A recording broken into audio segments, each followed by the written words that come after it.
Hello and welcome to Tortle Ninja. Today's discussion is about composability. And no, it's not about compost, though that's neat too.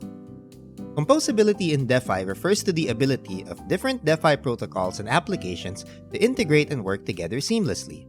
It's a similar concept to puzzles and building blocks. They fit together to create a versatile and interconnected financial ecosystem. Most DeFi protocols are open source and have standardized interfaces.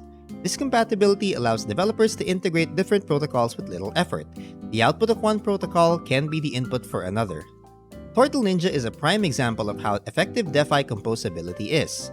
It integrates with various protocols in the Arbitrum 1 network, such as decentralized exchanges, liquidity pools, and yield farming. It also has an auto-compounding feature that reinvests any returns from crypto investments, so each module enhances the other. Actually, the way liquidity pools are handled in Tortle Ninja also highlights the potential of composability.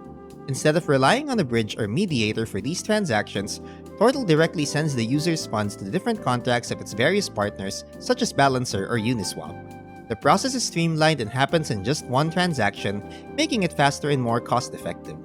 What does this all mean for the user, though?